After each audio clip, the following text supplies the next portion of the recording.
Hi, this is BJ from Digital Mind. I'm just shooting a short video on casting social votes, the KPIs that matter. The first KPI I'd like to cover with you is Facebook likes, which in many ways can be regarded as social proof, where the more likes that you get, generally the better. So for instance, a website that has 10,000 Facebook likes can be regarded as being fairly popular. Now you can measure the Facebook likes against other variables, for instance, against unique visitors. So for instance, if a web page has 10,000 monthly visitors, then you can basically measure that against how many likes you got from those visitors. Secondly, social sharing. Social sharing can generally be regarded as a sign of how viral a site or a concept is, where it's important for you to provide as a lot of sharing options as possible so that it's easy for those who come to a web page to share it. It's also important for you to track sharing. There's a lot of plugins that allows you to do that. For instance, share this. Thirdly, views on YouTube. Videos result in long time spent per page generally. On a normal web page, you can assume that the visitor will spend about a minute. However, the moment you add video, you can expect that time to go up to 3 to 4 minutes on average. YouTube are generally very important when it comes to mobile because it's a very easy, handy platform to watch video clips on. When it comes to KPIs, you can check views per click and also the increase over time.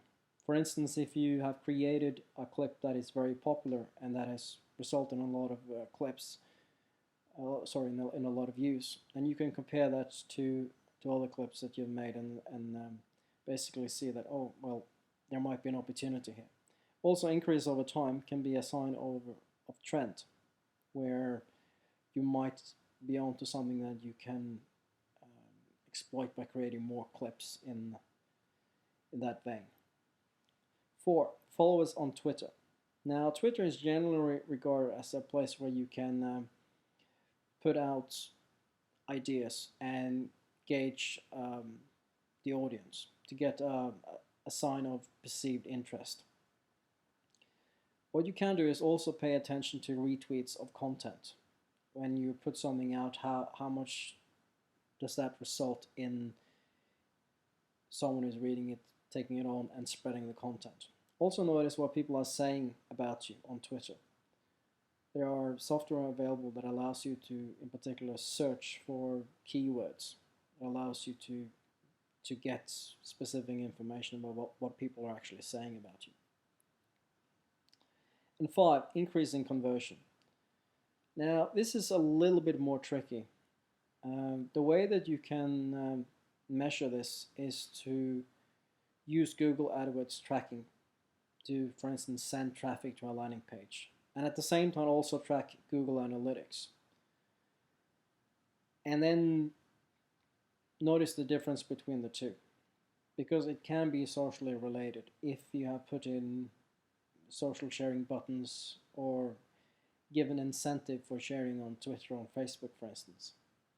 An example of this is I drove traffic to a website on wine and had 8% tracking on Google AdWords, but have had about 14% on Google Analytics. And the only way I'm able to explain that is because I had implemented incentives for sharing on social media. 6, increase in traffic. Now this can easily be checked by having a look at your Google Analytics stats, where you should be able to identify where your traffic is coming from. So if you have traffic coming from Twitter or Facebook, then you can assume that that comes as a result of what's happening on social media. Also notice increase after putting in social. If you have a website where you haven't been all that active on social media, then noticing what you're doing before and after, how you're what type of results that you're having.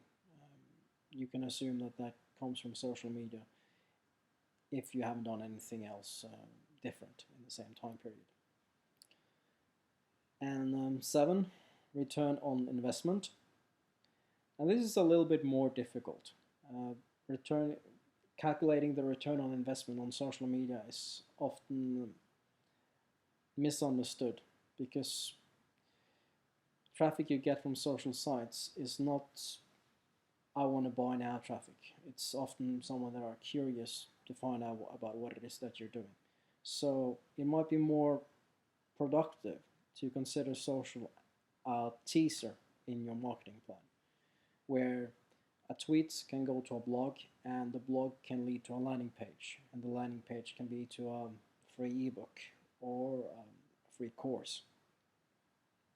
So when you are trying to calculate the overall return on investment, my suggestion and advice is to regard your social media efforts as a part of a greater whole.